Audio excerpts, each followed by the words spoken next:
Bonsoir à tous. Le patrimoine méditerranéen est aujourd'hui en danger. Les attaques terroristes dans plusieurs pays ont ravagé des siècles d'histoire. On fait le point dans un instant en compagnie de nos deux invités sur ce plateau et à travers différents reportages. Merci d'être avec nous pour les carnets de Méditerranéo.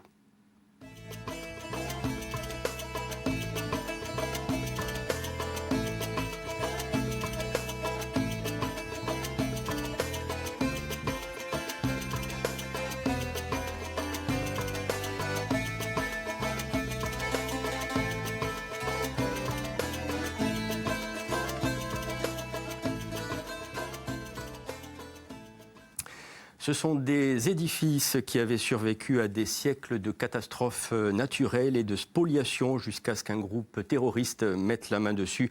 L'organisation État islamique a réalisé plusieurs attaques et au-delà des populations, a détruit le patrimoine historique installé sur un territoire large en Syrie et en Irak. Daesh détruit, exploite et revend tout ce qui lui tombe entre les mains. Exemple symbolique de cette situation en Méditerranée, donc Palmyre. L'UNESCO s'est ému de cette situation et a missionné différents experts pour faire le point sur la situation. Alors pour comprendre et analyser donc ce problème, deux invités avec nous sur ce plateau des carnets de Méditerranéo aujourd'hui. Philippe Pergola, directeur de recherche au CNRS du laboratoire d'archéologie médiévale et moderne en Méditerranée de l'Université d'Aix-en-Provence. Bonsoir et merci d'être avec nous pour cette émission. À vos côtés, Roland Defendini, expert auprès de l'UNESCO en qualité de juriste consultant sur la lutte contre le trafic illicite des biens culturels. Bonsoir. Bonsoir. Roland Defendini, merci également d'être avec nous pour cette émission. Alors, bien entendu, l'actualité, c'est l'entrée de l'armée syrienne à Palmyre après des combats donc avec l'État islamique. Les djihadistes avaient été chassés de la cité une première fois avant de reprendre le site. Roland Defendini, on peut le dire encore aujourd'hui, Palmyre, c'est le symbole très fort de ce péril, donc de ce danger pour le patrimoine en Méditerranée aujourd'hui. Oui, tout à fait. Palmyre, la perle du désert, comme on l'appelle communément, une ville gréco-romaine inscrite sur la liste du patrimoine mondial de l'UNESCO, est vraiment la cible intentionnelle de ces terroristes. Depuis 2015, on voit que Daesh a orchestré une communication autour de la destruction de ces édifices. Irina Bokova, la directrice générale de l'UNESCO, a d'ailleurs qualifié ces agissements de nettoyage culturel. Ça serait inscrit dans cette stratégie. Il y a eu des exécutions de civils dans l'ancien théâtre antique. Et pour ce qui concerne le patrimoine, la destruction du temple de Balchamine, la destruction de l'Arc de Triomphe, plus récemment le Tétrapide. C'est vrai que Palmyre avait été libérée il y a à peu près un an, en mars 2015. L'UNESCO, à ce moment-là, avait envoyé une mission pour évaluer les dommages. La ville a été reprise. Aujourd'hui, on voit que voilà, ça a été...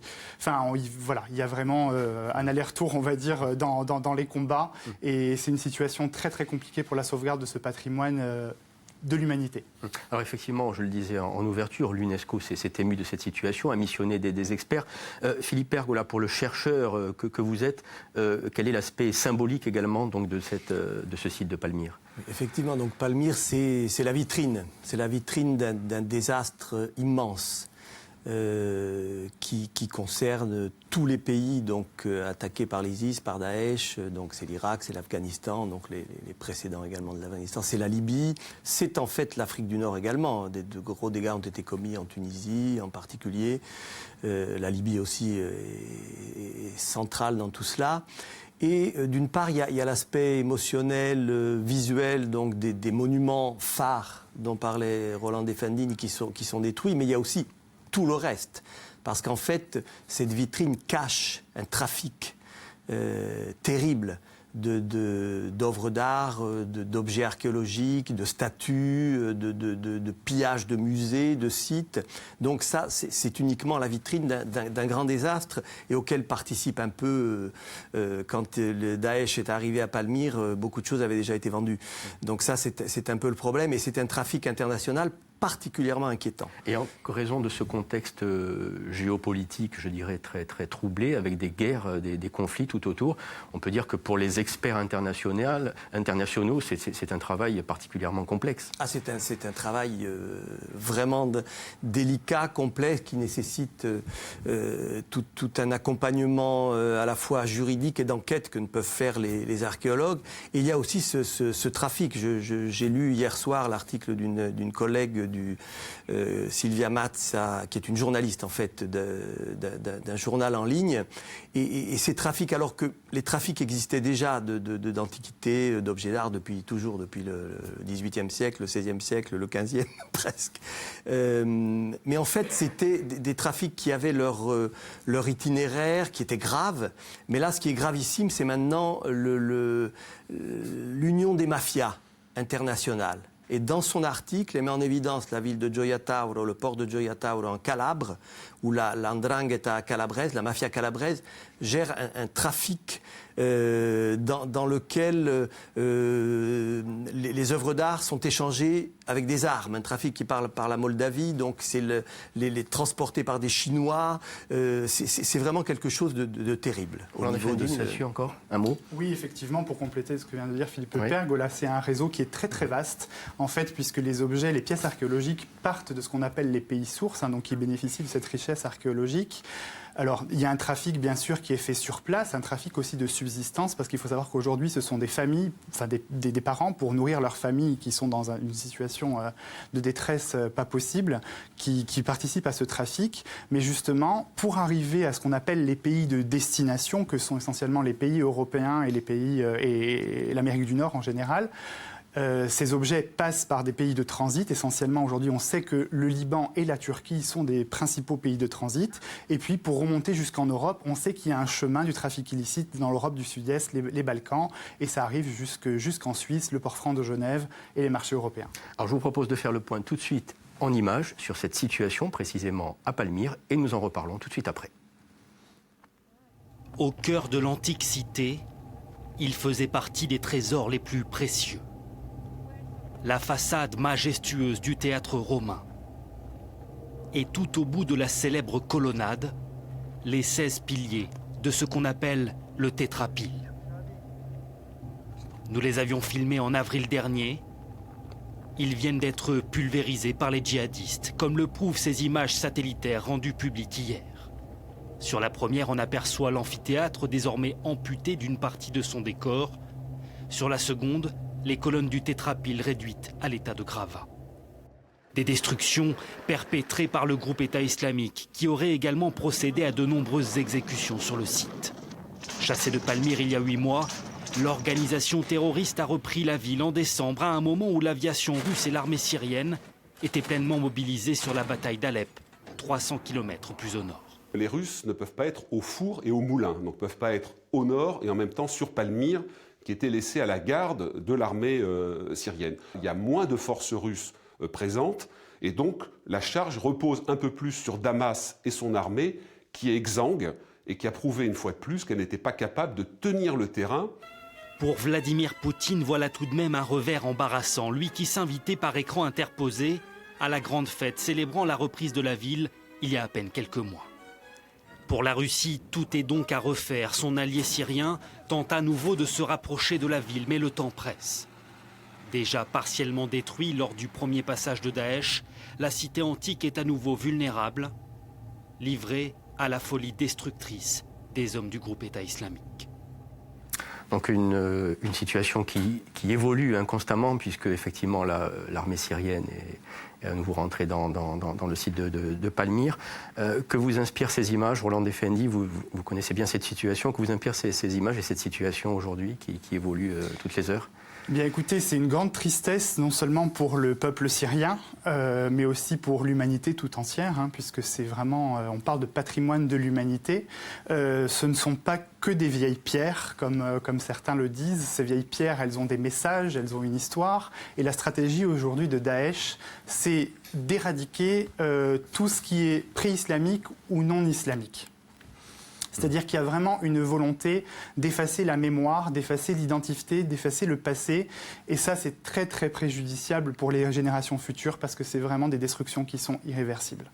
Philippe Pergola, depuis 2013, le site figure sur la liste du patrimoine mondial de l'UNESCO en péril. Alors, figurer sur une telle liste, qu'est-ce que cela induit précisément ?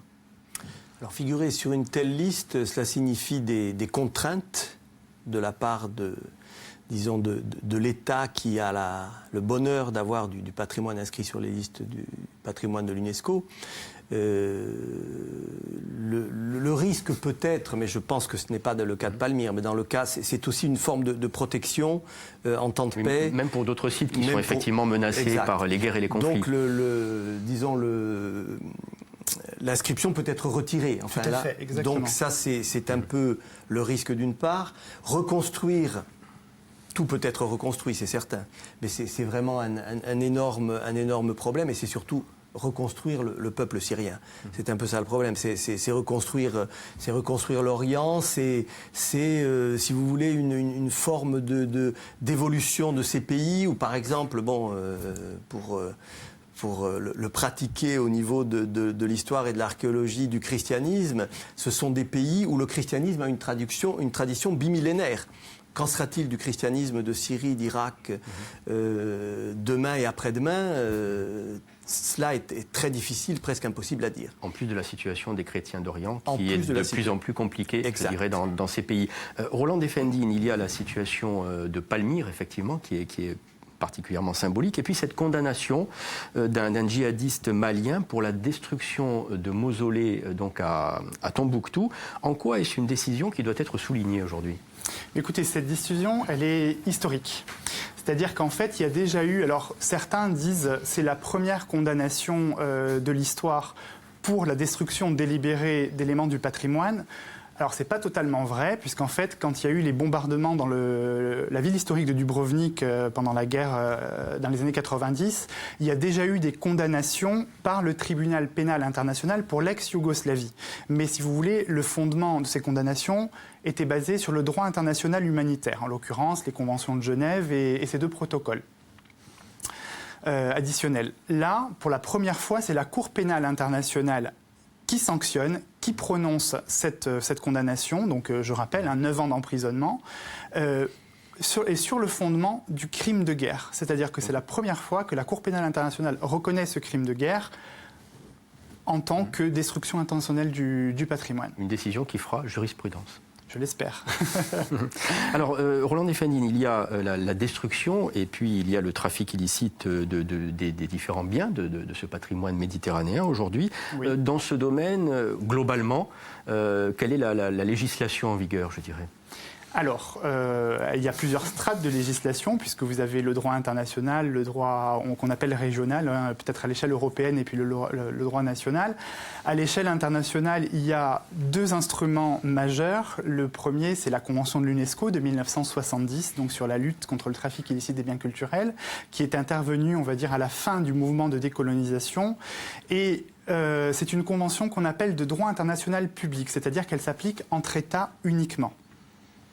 Rapidement, si vous voulez, donc cette convention, elle a bien sûr le mérite d'exister. Aujourd'hui, elle compte plus de 130 États parties.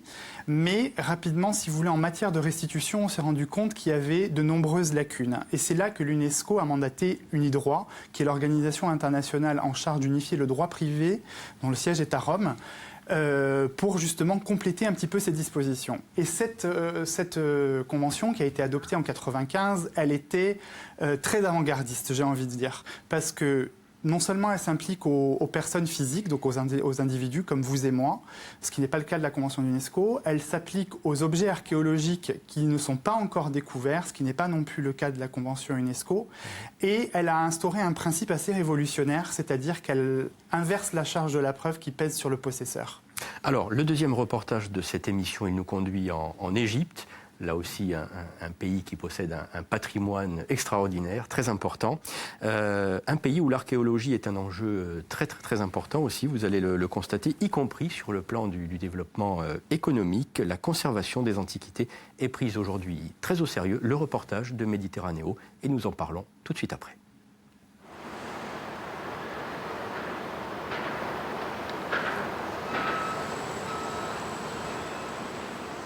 C'est un chantier tout aussi monumental que les pyramides voisines. Depuis 2012, 3500 ouvriers font sortir de terre le grand musée égyptien. Une vitrine exceptionnelle pour le patrimoine du pays qui entend bien concurrencer les grands musées internationaux. À portée de vue de la pyramide de Khéops, seule des 7 merveilles du monde antique encore visible aujourd'hui. C'est une pyramide moderne, disons. Ça n'a pas la même forme, mais c'est quand même un projet qui doit remettre l'Égypte sur la carte et qui doit donner un boost au tourisme qui a beaucoup souffert sur les événements dans les dernières années ici en Égypte. Le visiteur sera accueilli par la monumentale statue de Ramsès II, 11 mètres de hauteur. Elle est pour l'instant entreposée en périphérie du chantier depuis 10 ans, car les événements politiques qui ont touché l'Égypte ont retardé les travaux de plus de 3 ans. Le musée devrait ouvrir ses 25 000 mètres carrés de surface d'exposition en 2018 et offrir au public plus de 100 000 objets venus de différents établissements égyptiens.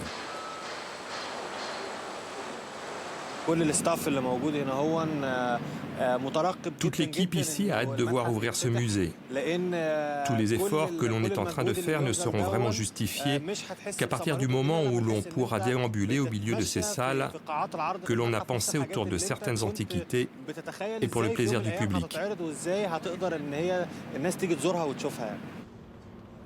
Pour l'instant, seul le bâtiment des réserves et des laboratoires est terminé. Conçu comme un bunker avec des portes blindées, des caméras de surveillance, des badges d'accès pour éviter toute intrusion.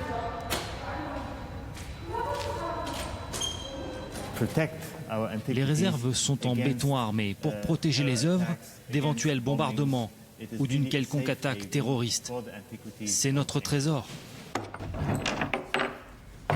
Et les trésors arrivent ici quotidiennement, comme ces paniers vieux de plus de 3300 ans. Celui-ci provient de la tombe de Toutankhamon. Il vient juste d'arriver de Luxor. C'est un objet qui n'a jusqu'ici jamais été montré au public. Tous ces objets sont méticuleusement analysés, répertoriés et restaurés à l'aide des technologies les plus modernes. Cela m'aide à déterminer les problèmes dont souffre la pièce et à savoir comment les traiter. Des siècles d'histoire, dépoussiérés et auscultés dans ces laboratoires de pointe où tous les spécialistes sont enfin rassemblés. Il y en a un pour le bois, un pour les pièces monumentales, un pour la pierre, un pour les métaux, un autre pour les restes humains et les momies, et l'un pour les tissus des papyrus.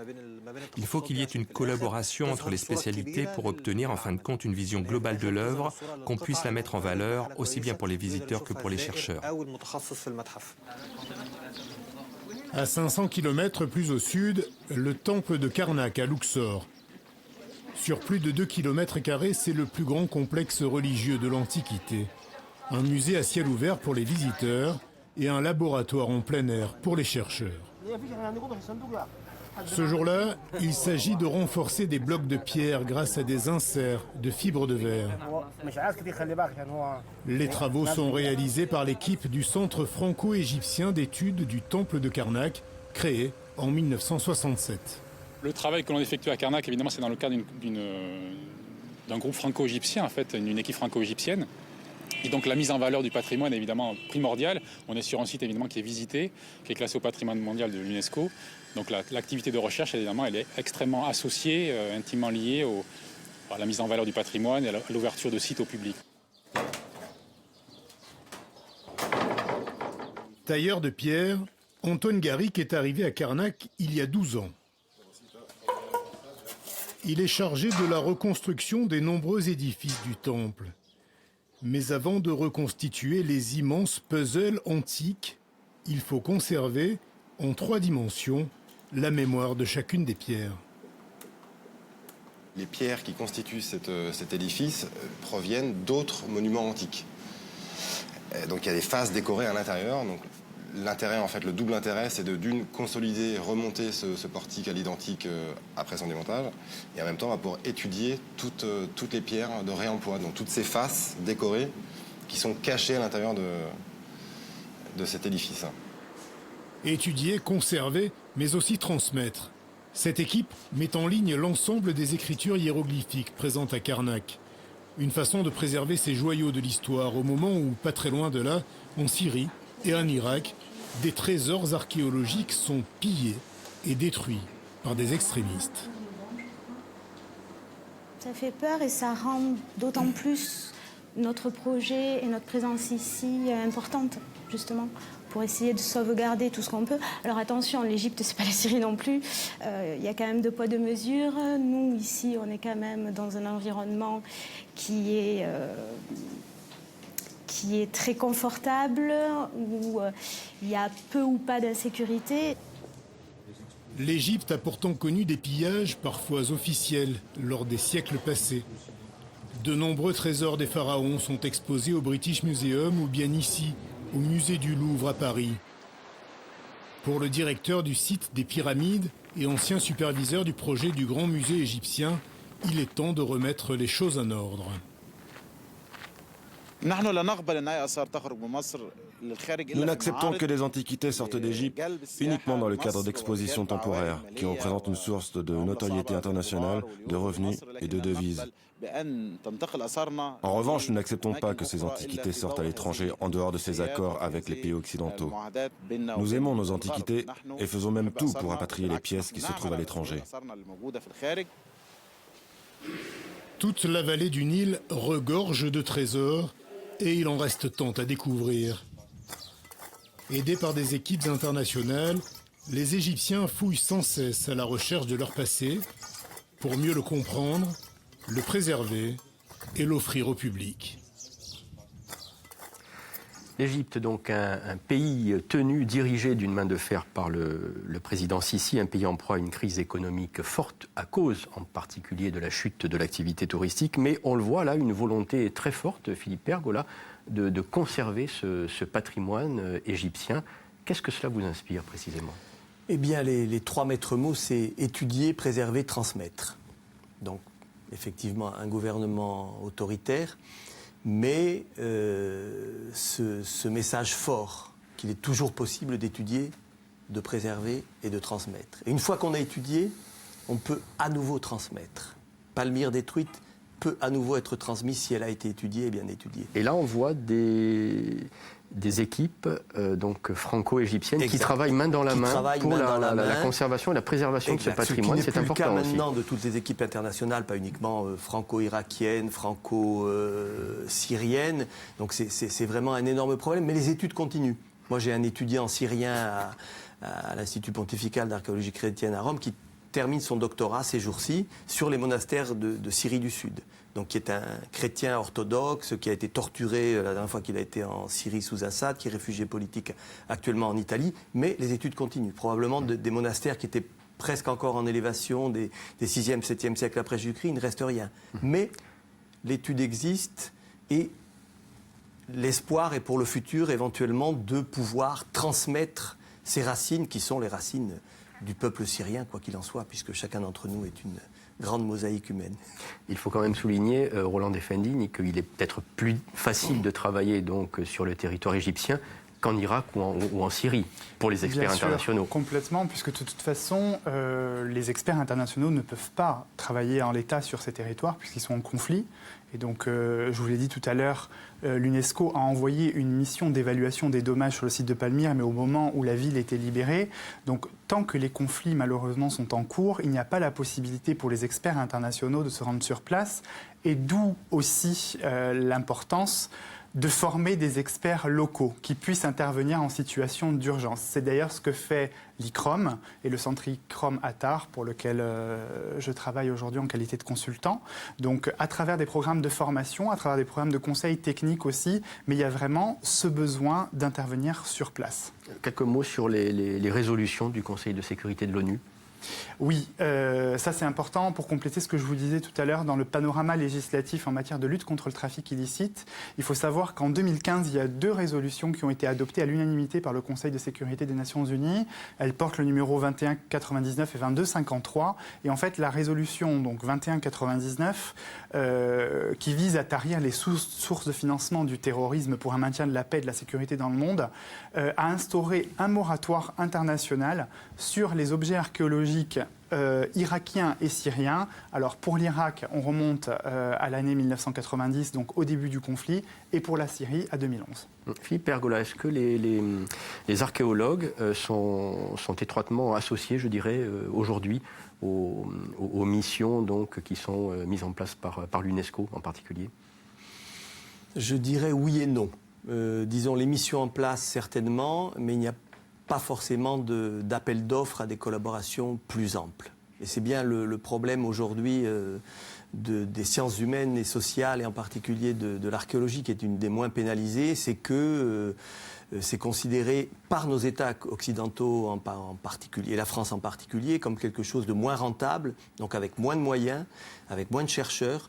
Et donc je pense que ça, c'est effectivement un problème, de ne pas avoir la possibilité de continuer à former les jeunes générations, avoir suffisamment de personnel pour l'étude, de manière à préserver et transmettre, et pas seulement dans les pays où règne le terrorisme, mais dans nos pays même. Le fait que les pays soient souverains, je dirais, en matière de protection, de conservation du patrimoine, c'est un frein, justement, pour le... Il est difficile d'avoir, à part l'UNESCO, les décisions internationales et les moments de crise, un droit de regard sur la protection du patrimoine des pays en particulier. Et pour revenir un peu également sur ce patrimoine pillé, Palmyre a été pillé bien avant la première arrivée de Daesh. Les objets ont été, je vous citais cet article tout à l'heure, et le gros problème actuel, c'est que l'ancien commerce d'antiquité avait certains circuits où on le retrouvait. C'était la Suisse, c'était les antiquaires, ça arrivait dans certains musées internationaux, jusque dans les États-Unis. Maintenant, c'est plus comme ça du tout. C'est échangé contre des armes. Ce magistrat calabrais parle de KGB qui contrôle tout ça. Et ça part chez des collectionneurs privés. Donc il est question de Chine, du Japon, des Émirats arabes unis. Ça devient introuvable. Donc là, il y a un réel problème de contrôle, éventuellement de la part de ces pays, chez des particuliers, et où ces particuliers sont des privilégiés tels qu'en sonnant chez eux, probablement, on ne réussit pas à retrouver ces objets. Alors, il y a les guerres, il y a les conflits, il y a le terrorisme, bien entendu, on vient d'en parler à l'instant, mais il y a aussi la crise économique qui a des incidences sur le patrimoine méditerranéen, en particulier en Grèce, bien entendu. Les aides européennes viennent abonder les budgets locaux qui sont souvent trop faibles. Illustration de cette situation dans la région de Nauplie, le reportage de Méditerranée.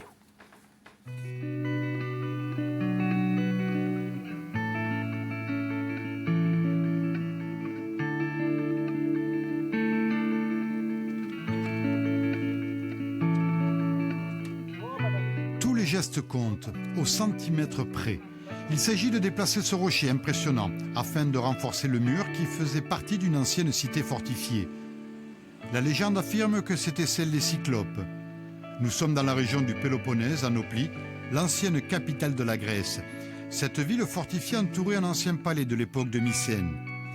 Cette équipe d'archéologues et d'architectes déplace quelques-unes de ces pierres ancestrales pour solidifier cet ensemble menacé par des infiltrations.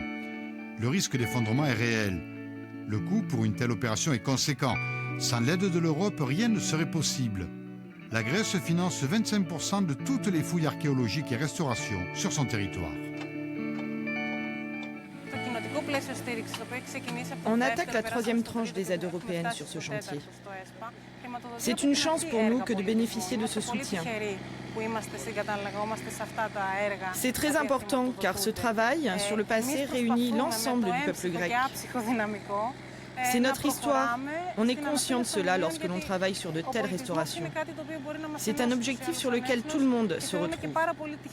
C'est aussi une belle opportunité de pouvoir donner du travail à tous ceux qui sont ici. L'embauche reste essentiellement locale. Ces investissements sur la culture profitent à beaucoup de monde. C'est loin d'être négligeable. Argos, la plus vieille ville du Péloponnèse. Au-dessus de la cité, le château de Larissa, qui remonte au XIIIe siècle avant Jésus-Christ. Sur ce site, on retrouve toutes les époques qui ont marqué l'histoire de la civilisation grecque, notamment classique et byzantine. Le maintien de la restauration de tous ces sites archéologiques permet aussi de proposer des formations spécifiques à la main-d'œuvre locale. En période de crise économique, cela représente une belle opportunité. On est à la fois optimiste et pessimiste. Bien sûr, nos budgets sont difficiles à trouver, mais en même temps, cela permet de faire travailler beaucoup de monde sur ces chantiers. Cela, c'est très important, surtout en temps de crise. Les gens qui sont sur ce site ont été formés sur place. Ils ont acquis un vrai savoir-faire, ils ont découvert un métier, un vrai plus pour eux. On a réussi à redonner vie à ce château fort qui était en ruine. Aujourd'hui, c'est un lieu qui est visité par les Grecs et les touristes. C'est une excellente chose, une belle réussite. La réalité et les conséquences de la crise économique se sont imposées à la Grèce, un pays qui, dans ce cadre-là, a bien du mal à préserver son patrimoine archéologique. Pour certains responsables, ce patrimoine est même considéré comme un fardeau supplémentaire. Pire encore, par manque de moyens de surveillance sur les sites, les fouilles sauvages et les vols se multiplient dangereusement. Sans l'apport des aides européennes, la situation deviendrait ingérable. C'est une obligation pour chacun d'entre nous, surtout pour les Grecs, de conserver pour les générations futures notre patrimoine culturel, notre histoire. La communauté européenne l'a bien compris aussi, elle nous soutient. Il ne faut surtout pas oublier que la Grèce est le berceau de la civilisation européenne. Tous les Grecs, tous les Européens viennent de très loin dans l'histoire. Nous sommes persuadés qu'en travaillant ici, on travaille aussi pour notre avenir. C'est le message envoyé par tous ces sites archéologiques vers le monde entier.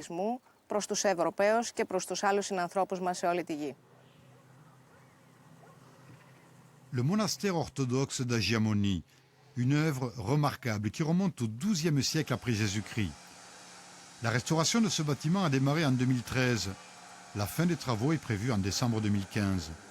L'Europe a financé ce chantier à hauteur de 2 millions d'euros. Tous ces travaux de restauration sont financés intégralement par des aides européennes. C'était la seule piste pour réaliser ce chantier. Cela fait 2 ans que l'on a commencé. Le travail sur le parvis a coûté 650 000 euros. Jusqu'à 10 personnes ont pu travailler ici. Tous les corps de métier du bâtiment sont représentés. Architectes, archéologues, artisans, ouvriers. Une très bonne opportunité pour tous ces gens qui ont pu ainsi travailler à plein temps pendant 2 ans. Ce chantier de rénovation a été très bien accueilli par la population. Un consensus général, une rénovation qui ne peut qu'enrichir notre patrimoine culturel à nos plis. Quelquefois, des personnes viennent nous demander si l'on pourra terminer ce chantier. Ils sont tous très intéressés par ce qu'on réalise ici.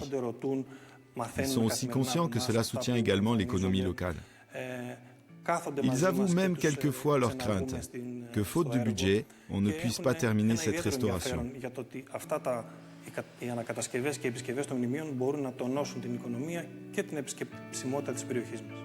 En Grèce, aujourd'hui, 19 000 sites archéologiques sont déclarés.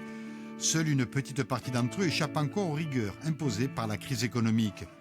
La crainte des archéologues grecs est de voir à terme privatiser ce secteur à l'image de ce qui se fait déjà en Pologne. Une crainte justifiée quand on sait que pour renflouer ses caisses, la Grèce vient d'autoriser l'exploitation publicitaire de ses vestiges les plus célèbres, comme l'Acropole d'Athènes.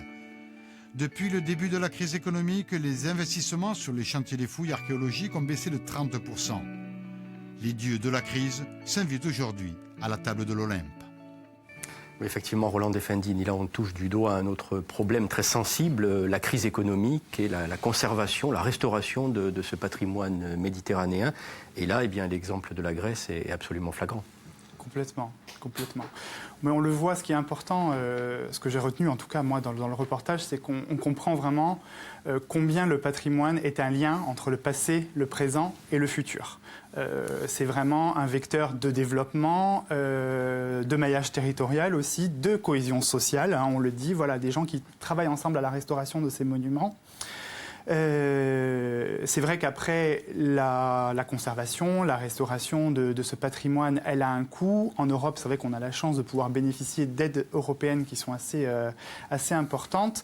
Et juste pour faire un lien avec le reportage précédent sur l'Égypte, sur la restitution des biens culturels, c'est vrai qu'aujourd'hui, alors, certaines situations graves, hein, que ce soit du terrorisme ou d'une crise économique, comme peut connaître la Grèce, ont des impacts sur leur patrimoine.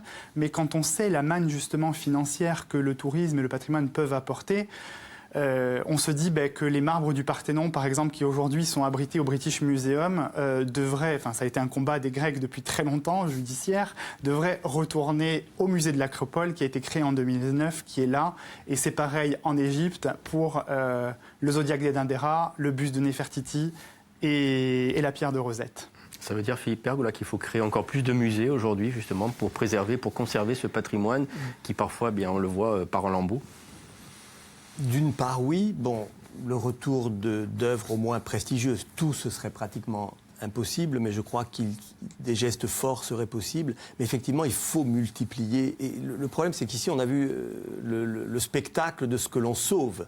Mais derrière cela, il y a le 90% du patrimoine qui est dans un état lamentable. Je reviens d'un voyage d'études l'année dernière en Grèce, sur les édifices paléochrétiens de Grèce, où il y a des trésors inestimables. Ils étaient invisibles, envahis par les herbes.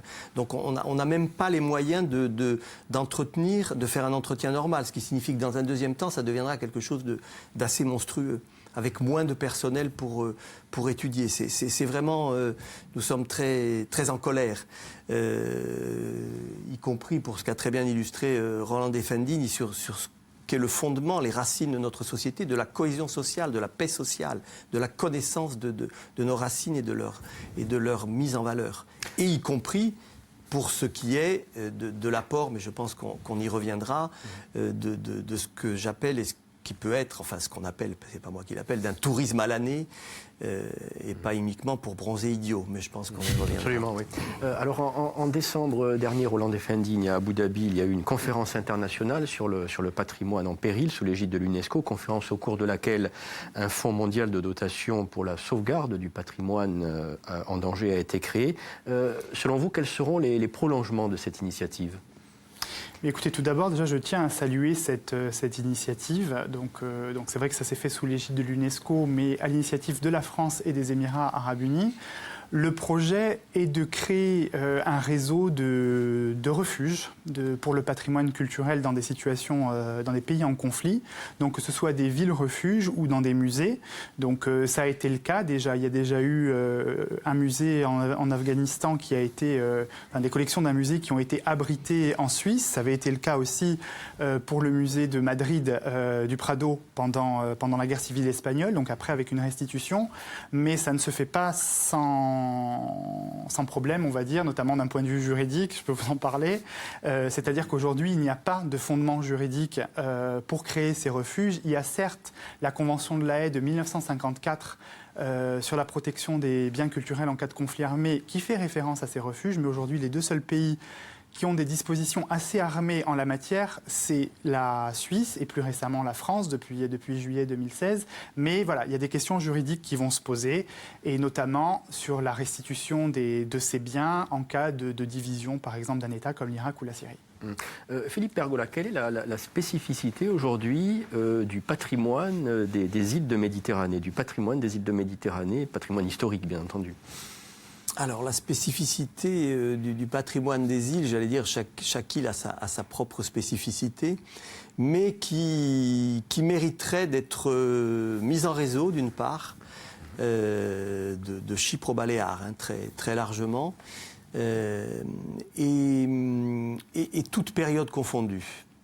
Actuellement, dans les îles méditerranéennes, chaque île a son archéologie idéologique, si je puis dire, alors que notre histoire, elle est globale, de la préhistoire à avant-hier, à l'archéologie industrielle. Hein. Et donc, je pense que cette mise en réseau avec laquelle j'avais pensé, en créant un centre au CNRS qui a duré 4 ans seulement, de mettre en réseau ces îles méditerranéennes, sur tous les aspects, depuis la société, l'économie, la religion, sur la très longue durée, pour comprendre vraiment nos racines et nos racines communes. Et aussi que chaque île voit le modèle de l'autre. Donc je ne sais pas si je réponds exactement à votre question, mais je pense qu'il est important que les Siciliens sachent ce que font les Sardes, ou les Maltais, ou les Chypriotes, ou les Baléares. Bon, ce qui se fait en Corse, c'est peut-être... Il y a d'excellentes initiatives. Mais bon, En tout cas, il pourrait y avoir un travail en commun. Il y a un travail en commun, certainement, absolument. de mise en réseau, y compris pour la mise en valeur, y compris pour la mise en valeur de circuits insulaires, culturels, de ce point de vue-là. Alors, dernier reportage de cette émission, justement, et nous restons en Corse pour ce dernier zoom en images, avec donc sur les traces, plus précisément, des premiers peuplements de l'île, direction les sites mégalithiques de Kaouria et de Cucuruts, ou des sites qui abritent de nombreux menhirs. Le reportage.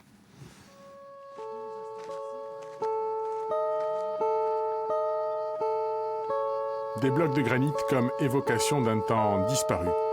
Nous sommes à Kaouria, commune de Sartène. Dans cet alignement, 2 menhirs sont armés. Ce mode de représentation est commun à tout le sud de la Corse. On est dans une période un petit peu troublée en Méditerranée, autour de 1200 avant Jésus-Christ, une période où on a énormément de conflits, des échanges dans toutes les îles méditerranéennes, des échanges de matières précieuses, des échanges de métaux. Et les statues menhirs de Kaouria sont le reflet, on va dire, de cette période un petit peu troublée, avec l'émergence de guerriers au sein des communautés qui jouent vraisemblablement un rôle particulier. Mais cet aspect guerrier tend à disparaître. Les traits étaient bien plus marqués dans les années 60 lors de la découverte du site par l'archéologue Roger Grosjean. Pour la collectivité territoriale, propriétaire des lieux, la question qui se pose aujourd'hui est celle de la conservation. Dans les années 60, Roger Grosjean prend le parti de redresser ces monuments. Les reliefs, puisque ce sont des menhirs sculptés, apparaissent très lisiblement. On le voit sur les photos de l'époque. Aujourd'hui, malheureusement, il y a une érosion qui se fait. Il y a les lichens qui jouent également un rôle assez préjudiciable en faisant éclater la peau de la pierre. Bientôt, ici, des facsimilés viendront remplacer les statues les plus érodées. Les authentiques seront exposés au musée de Sartène où sont conservées l'intégralité des vestiges de Kaouria. La conservatrice nous montre les pièces qui témoignent de la première sédentarisation insulaire, une histoire vieille de plus de 8000 ans. C'est la période qu'on assimile toujours avec la domestication des espèces végétales, la domestication des animaux, les premières maisons, la céramique, qui est une invention de ces populations, et sont des technologies qui arrivent dans notre région par la mer. Notre exploration préhistorique nous mène cette fois sur la commune de Lévis. Nous sommes toujours dans la vallée du Rizzanese et sur le site de Cucuruts cette fois. Les premières traces d'implantation humaine sont plus récentes qu'à Kaouria. Ici, les hommes de l'époque sculptent moins de statues menhirs. En revanche, ils bâtissent des castedi. Kevin Pechkiligin y a réalisé des fouilles. La tour est le bâtiment le plus ancien. C'est une tour, une architecture typique du 2e millénaire dans le sud de la Corse. Elle a une structure en forme de tronc de cône et vraisemblablement elle servait d'une sorte de grenier fortifié pour les populations qui habitaient autour. Les céréales retrouvées sur place semblent provenir du plateau de Lévis. Le site fortifié a été en partie endommagé par la chute de ces rochers. Les gens qui occupent Cucuruts au 2e millénaire avant Jésus-Christ sont très vraisemblablement des locaux qui ressentent le besoin d'établir une forteresse à cet endroit, sur le Piano, un endroit où on peut développer plusieurs activités, notamment agricoles et agropastorales. Vers le premier âge du fer, aux alentours de 800 à 600 avant Jésus-Christ, on se rend compte que la forteresse de Cucuruts est peu à peu délaissée. Et tout autour vont se multiplier des villages où sont regroupés 6, 7, 8, 9, 10 habitations. Et au même moment, les gens qui occupent ces petits villages vont venir enterrer leurs morts sur le site de Cucuruț qui va en quelque sorte se transformer en nécropole. Ce souci d'enterrer les morts, que les chercheurs associent généralement à des formes de conscience évoluées, est également visible à Kauria. C'est ce que démontre le dolmen de Fontanace. Il ne nous reste plus que le squelette de cette tombe. Il faut l'imaginer recouverte d'un tas de pierres qui permettait d'isoler un petit peu la chambre. Et également cette chambre pourvue d'une entrée qui était amovible, de façon à permettre le rajout de défunts. Le dolmen a été mis à jour par Prosper Mérimée au XIXe siècle. En pleine période romantique, la découverte d'un lieu a des interprétations en tout genre. On sait pertinemment maintenant qu'il s'agissait de chambres funéraires et non pas de lieux de commémoration, de sacrifice ou autre. On a compris ces dolmens, on a eu l'occasion d'en fouiller d'autres par ailleurs. La Corse en recèle un certain nombre, celui-ci est l'un des mieux conservés, d'autres le sont aussi, notamment dans les Agriates. Au-delà de l'imagination débridée propre au romantisme, en soi, ces sites sont propices à l'interprétation. Ainsi, à Capula, près de Cucuruț, la coexistence de vestiges préhistoriques et moyenâgeux amène à s'interroger sur la continuité de l'habitat. Ce squelette d'une femme ayant vécu durant l'Antiquité y a été découvert par François de Lanfranchi. Depuis le musée de Lévis, l'archéologue en appelle à la réouverture des chantiers de fouilles. Tous les vestiges de la préhistoire qui ont été identifiés dans la fouille de l'abri numéro 1 restent à découvrir. Donc c'est un site, il faudrait encore consacrer une dizaine d'années de recherche et nous pourrions avoir quelque chose d'assez exceptionnel parce que l'état de conservation me semble assez bon. Le chantier est vaste, rien qu'en Alta-Roque, 5 villages préhistoriques restent à fouiller. Quant à Kauria, les lieux ayant été occupés durant plusieurs millénaires, les spécialistes parlent d'un véritable laboratoire, comme un terrain de jeu pour les archéologues. Philippe Pergola, il y a la conservation, la restauration de ce patrimoine méditerranéen. On vient de le voir avec cet exemple, donc des sites mégalithiques en Corse. Et puis il y a les visites touristiques de ces lieux. Il faut de plus en plus développer, je dirais, ces démarches. Alors, le tourisme... Elles ne sont pas antinomiques, en tout cas. Absolument pas. Le tourisme, disons, et le tourisme intelligent est vraiment quelque chose qui est à développer. Le patrimoine, disons, plus il est connu et mieux c'est globalement, mais il y a également un retour économique certain d'une forme de tourisme à l'année. Je parlais tout à l'heure donc de ne pas venir simplement 2 mois bronzés idiots. Donc on peut être touriste intelligent et à l'année, et c'est ce que font les îles voisines. Sauf que les îles voisines, elles ont promu pendant des décennies les recherches. Si on ne recherche pas, on ne trouve pas. Et l'archéologie corse a un retard terrible sur le reste de la Méditerranée. Ça rejoint ce que disait François de Lanfranchi. Là, il faut réengager une dizaine d'années de fouilles sur ces sites. Des dizaines d'années de fouilles. Nous avons des dizaines d'années de retard et des équipes exsangues. Et si on va à Malte, en Sicile, en Sardaigne, à Chypre, il y a un tourisme à l'année d'archéologie préhistorique, de circuits qui sont réellement organisés, de communautés de communes qui s'organisent pour avoir des pôles muséaux, comme celui de Lévis, et qui est un exemple et un modèle, ou Sartène, certainement pour la préhistoire, mais ça doit concerner également toutes les époques, toute l'histoire. Roland Effendini, sur ce point également, sur les recherches archéologiques dans les îles de Méditerranée en particulier. Alors moi j'abonde déjà complètement dans le sens de ce que Philippe Pergola vient de dire. Je rajouterais simplement un petit bémol sur quand même le revers de la médaille, sur le risque d'érosion. Bon, c'est vrai que quand je vous dis ça, je pense par exemple à un site comme Pompéi, c'est vrai qu'en Corse on n'en est pas là, mais voilà, il faut aussi après une gestion maîtrisée du tourisme, il faut voilà... un tourisme intelligent, enfin un développement touristique intelligent dans ce sens-là. Moi, simplement, ce que j'ai envie de dire, c'est vrai qu'en Corse, on a l'énorme privilège d'avoir un patrimoine exceptionnel dans toute sa diversité, qu'il soit naturel, qu'il soit culturel, immatériel, enfin tout ce qu'on veut. Donc je crois qu'il est vraiment de notre responsabilité collective de le protéger, de bien le gérer, mais aussi de bien le valoriser. Est-ce que sur le plan, je dirais là, pour réélargir notre propos, par rapport à la conservation, à la protection du patrimoine méditerranéen qui est en péril, hein, on l'a vu tout au long de cette émission, est-ce que vous disposez des outils juridiques, des commissions au niveau international suffisantes, ou est-ce qu'il faudrait d'autres choses aujourd'hui ? Alors, les instruments juridiques sont là, clairement. On l'a dit à plusieurs reprises, c'est vrai que les États, pour l'instant, enfin, les États en la matière disposent d'un pouvoir discrétionnaire de ratifier ces instruments juridiques ou pas, mais aussi et surtout de les mettre en œuvre. Je crois que ce qui blesse, ou là où le bas blesse aujourd'hui, c'est vraiment à ce niveau-là.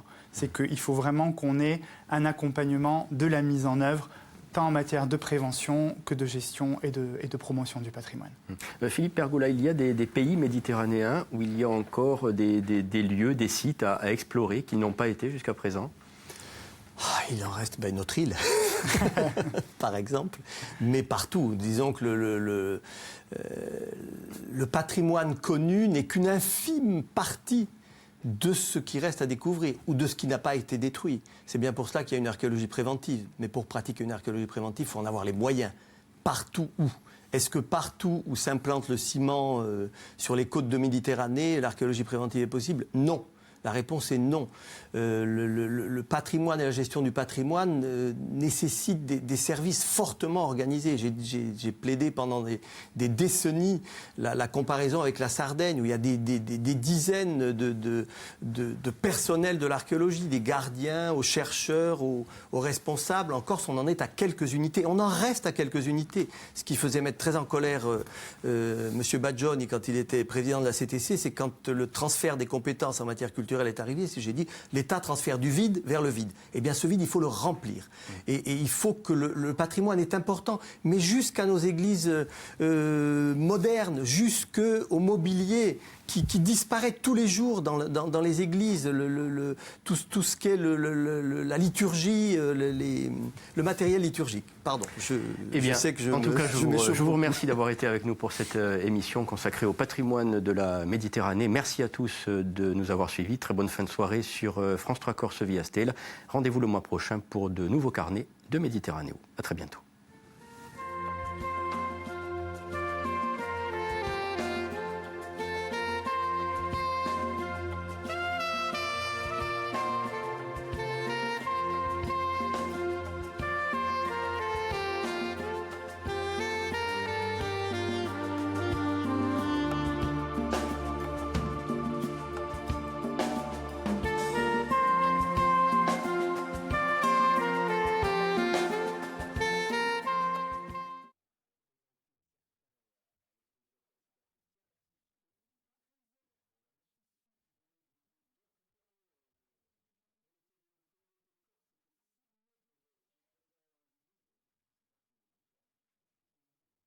Ça me fait un peu bondir.